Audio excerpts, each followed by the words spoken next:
쓰면요. 믿음의 본을 따라요. 믿음의 본을 아니에요. 오늘은 목사님이 설교할 거예요. 믿음의 본을 따라.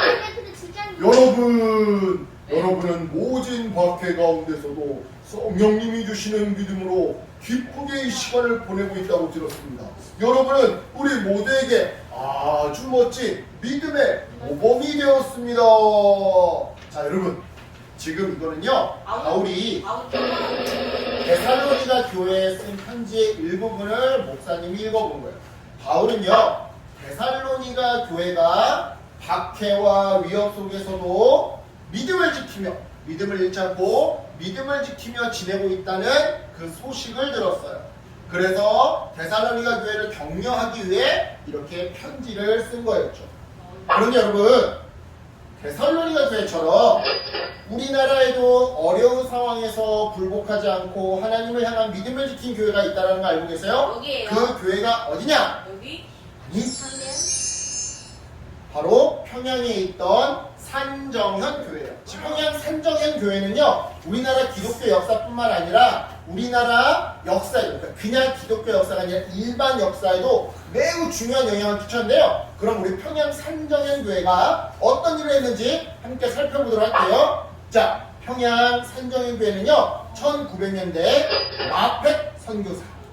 마펫 선교사에 의해서 평양에서 시작됐어요. 정확히 말하자면 1906년 우리 지난 시간에 배웠던 평양 장대현 교회로부터 분립해서 산정현이라는 마을에 세워진 교회가 이 산정현 교회였죠. 그 당시 평양은요, 동방의 예루살렘이라는 별명으로 불릴 만큼 선교 활동이 활발했는데요. 그 중심에 이 바로 산정현 교회가 있었어요. 그러면 어떤 식으로 선교 활동을 했느냐? 자, 당시 1910년에 어떤 일이 벌어졌는지 아는 사람? 1910년에 바로 한일 합방이 벌어졌어요. 뭐예요? 한일 합방. 즉, 일본이 우리나라의 통치권을 강제로 빼앗은 사건.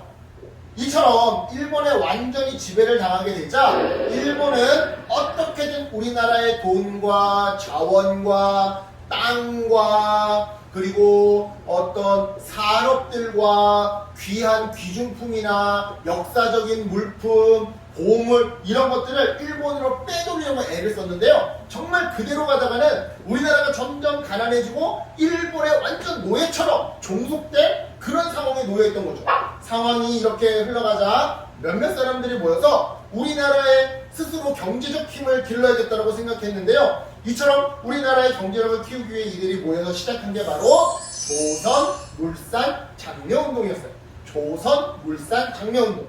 그러니까 일본 사람이 운영하는 일본 물건을 사는 게 아니라 조선 사람이 운영하는 조선 회사에서 만들어낸 물건을 사자라고 추천하고 권하는 일종의 캠페인, 조선물산장려운동을 시작했던 거죠. 이때 이 운동을 하던 사람들이 외쳤던 구호가요, 내 살림 내 것은. 그리고 이를 위해 좀 더 구체적으로 절약하기, 소비 줄이기, 그리고 국산품 사용하기를 실천했더랬죠. 주목할 점은요, 이 조선물산장려운동의 중심에 평양 산정현 교회의 장로님이신 조만식 선생님, 조만식 장로님이 계셨다는 점인데요. 그렇다면 조만식 장로님은 어떤 사람이었느냐? 이분은요, 신앙이 매우 훌륭한 분이셨어요. 실제로 매일 아침 새벽마다 나라를 위해, 다음 세대들을 위해, 미래를 위해 기도하면서 하나님의 뜻대로 살고자 노력했던 분이셨어요. 여기 오산학교의 교장이 될 정도로 하나님의 말씀을 가르치고 학문과 지식을 가르치면서 정말로 이 민족운동, 독립운동을 할 만한 탁월한 후학들을 길러내는데 정말 탁월한 능력을 가지신 분이셨죠. 이처럼 훌륭한 조만식 장로님은요, 산정현 교회의 장로로 섬기면서 교인들과 함께 조선물산 장려운동을 펼쳐나가셨는데요. 이처럼 조만식 장로님과 산정현 교회가 시작점이 되어준 덕분에 조선물산 장려운동은요, 전국으로 퍼져나가게 되었어요. 동시에 독립운동으로까지 연결되어서 이 독립운동 역시 이 산정현 교회를 중심으로 전국으로 퍼져나가게 되었죠. 그렇다면 이런 질문이 들어요. 어떻게 산정현교회는 이런 위대한 일을 시작할 수 있었던 걸까?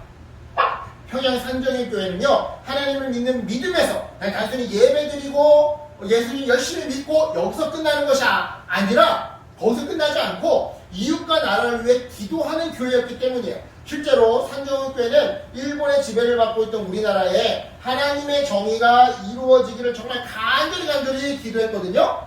이 기도회가 입소문이 났던 거예요. 입소문이 났던 거예요. 네. 그래서 하나님 나라를 위해 헌신하는 사람들이 하나둘씩 모여 우리나라를 살리는 일에 기도로 동참하기 시작했던 거죠.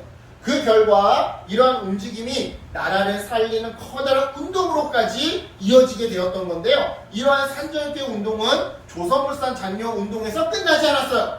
나중에는 신사참배 반대 운동까지 이어지게 되었죠. 자, 당시 일본은요, 우리나라를 지배하면서 우리나라 곳곳에 일본 왕실의 조상을 숭배하는 일본의 천황들을 신이라고 여기면서 숭배하는 이렇게 생긴 신사를 엄청 많이 세웠거든요. 그리고는 우리나라 사람들의 민족 정신을 빼앗기 위해서, 야, 너희들이 믿어야 할 대상은 조선의 왕도 아니야, 교회 예수님도 아니야, 일본의 황제를 믿어야 돼, 막 이러면서 신사에 가서 천황의 이름이 새겨져 있는 위패 앞에 절을 하게 막 강제로 시켰단 말이죠. 이걸 가리켜 일본의 신사참배 강요라고 하는데요. 이처럼 신사참배는요, 단순히 그냥 절하는 것이 아니었어요. 일본의 천황에게 복종하고 천황을 신처럼 받드는 일종의 우상 숭배였던 거죠. 따라서 이 신사참배는요, 하나님 외에는 다른 신을 섬기지 말라는 10계명, 하나님 10계명, 그 중에서도 특별히 1계명을 명백하게 어기는 행동이었어요. 그래서 그 당시 기독교인들은 일본의 이 신사참배 강요를 거부했던 거죠. 그러자 일본은 기독교인들을 회유하고, 회유가 안 먹히면 때리고 괴롭히고 핍박하면서 그렇게 신사참배를 더욱더 강요했던 건데요. 바로 그때 산정현교회의 담임 목사님이셨던 주기철 목사님이요, 이 신사참배를 반대하는 운동에 동참하시게 돼요. 즉 일본이 괘씸하다고 이 주기철 목사님을 죽일지도 모르는 상황이었지만, 가족들한테 해코지를 할 수 있는 그런 상황이었지만, 주기철 목사님은 담대하게 물러서지 않고 이 신사참배 반대운동에 참여하셨던 거죠. 이에 산정교회 성도들도 목사님과 함께 신사참배 반대운동에 참여하게 되었는데요. 그러자 일본은요, 교회를 박해하며 협박하기 시작했어요. 막 때리면서, 맞으니까 아프지? 나중에는 매질로 끝나지 않고 교회를 폐쇄시켜버릴 거야, 불태워버릴 거야. 그러니까 너네 교회를 지키고 싶으면, 예배당에 계속 예배하고 싶으면 주기철 목사님을 내놔. 주기철 목사님 쫓아내고 우리한테 넘겨. 하지만 그러면 그럴수록 더 교회는 일본의 핍박과 협박에 굴복하지 않고 더더욱 온 교회가 한마음으로 신사참배를 거부하고 또 주기철 목사님을 지켰는데요. 나중에 주기철 목사님이 일본 경찰들한테 붙잡혀 감옥에 가게 되었을 때 교회는요, 한마음으로 목사님을 위해 소용받아 기도했어요. 빨리 풀려나게 해주세요 라고 기도한 게 아니라, 하나님, 우리 목사님이 감옥에서 어떤 고문을 당하더라도 끝까지 신앙을 저버리지 않고 끝까지 신사참배를 반대할 수 있도록 우리 목사님에게 힘과 용기를 주세요, 이렇게. 하지만 안타깝게도 결국 주기철 목사님은요, 모진 고난으로, 이 고문으로 감옥에서 죽음을 맞이하게 되었어요. 그리고 산정현 교회를 향한 일본의 핍박도 멈추지 않고 더 계속되고 세졌죠. 그러다 어느 날 일본 경찰들이 교회를 폐쇄하기 위해 찾아오게 되었어요, 실제로. 하지만 이 일은 결코 쉽지 않았어요. 왜냐? 일본 경찰이 찾아온다는 소식에도 성도들이 겁을 먹지 않고 교회를 지켰기 때문인데요. 성도들은요, 내 주는 강한 성이요 라는 찬송가를 부르면서 강렬한 기백으로 일본 경찰들과 눈싸움을 했대요. 그러자 일본 경찰들도 당황했어요. 야, 우리가 안 무서운가 봐. 야, 이거 성도들 내쫓기가 쉽지 않겠는걸? 하지만 계속되는 매질과 강제로 끌고 가는 이 완력 앞에서, 힘 앞에서 결국 성도들은 교회 바깥으로 쫓겨나게 되었고요. 그렇게 교회는 폐쇄되게 되었어요. 하지만 산정교회 사람들은 포기하지 않고 예배당이 폐쇄되면 집에 모여서 예배하겠다고 선포하면서 그렇게 집에 모여 예배하고, 또한 계속해서 신사참배를 거부했죠. 자, 여러분, 이제 이야기를 마치도록 할게요. 정리하도록 할게요. 지금까지 배운 산정현교회 이야기를 들으면서 여러분 어떤 생각을 했어요?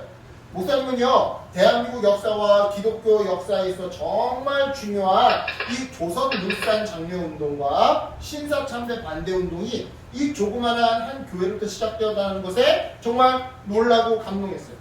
이처럼 산정현교회는요, 믿음을 지키며 말씀을 실천하는 행동으로 많은 교회들에게 믿음의 본이 되어주었어요. 그런데 여러분, 오늘 본문 말씀에도 이처럼 믿음을 지키며 말씀대로 살았던, 그래서 믿음의 본이 되었던 교회가 등장하는데요. 바로 데살로니가 교회예요. 데살로니가 교회. 우리가 읽었던 말씀이 데살로니가 전서였죠? 네. 이 데살로니가 교회도요, 당시 로마로부터 박해를 받고 있었거든요. 하지만 데살로니가 교회는 절망하지 않고 굳건하게 믿음을 지켰더랬어요. 그 결과 데살로니가 교회는요, 하나님을 믿고 그 믿음대로 행동할 수 있었고요, 또 사랑하는 마음으로 수고하며 섬길 수 있었고요, 무엇보다 하나님 나라라고 하는 부활의 소망을 품고 그 모진 고문을 인내할 수 있었죠. 이러한 모범적인 신앙과 삶의 모습 덕분에 복음이 마게도냐와 아가야 지방이 널리 퍼지는 데 있어서, 여기가 마게도니아 지방이고 여기가 아가야 지방이에요. 마게도니아 지방과 아가야 지방, 데살로니가 여기 있어요. 이 데살로니가 마게도니아 지방과 아가야 지방으로 복음이 전파되는 데 있어서, 이 데살로니가 교회는 크게 일조할 수 있었는데요, 도울 수 있었는데요, 데살로니가 교회 성도들은요, 동네 사람들한테 많은 칭찬을 받았더랬어요. 믿음의 본이 되어준다고. 와, 너네 보니까 예수님 믿는 사람들이 얼마나 착하고 좋은 사람인지 알겠어. 예수 믿는 사람들이 얼마나 훌륭하고 성실한 사람인지 잘 알겠어. 야, 우리 서진이를 보니까 우리도 예수님 믿고 싶어. 야, 강렬이 보니까 너무 교회 다니는 애들은 다 착한 것 같아. 나도 너네 교회 갈래.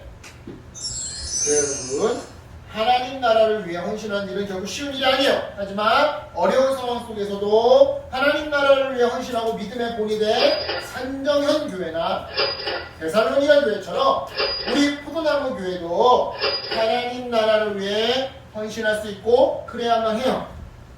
왜냐? 그렇게 할 때 사람들에게 칭찬을 듣게 되고, 무엇보다 그렇게 할 때 하나님 나라가 여러분들을 통해, 우리를 통해 이 땅 가운데 더 확장되게 되니까요. 그러니까 오늘 들은 말씀 마음에 새기면서 믿음은 행함으로 실천하고, 사랑하는 마음으로 수고하고, 소망을 가지고 참고 이겨내는, 견뎌내는 칭찬받는 주님의 어린이들 되기를 예수님의 이름으로 축복합니다. 아멘. 기도할게요.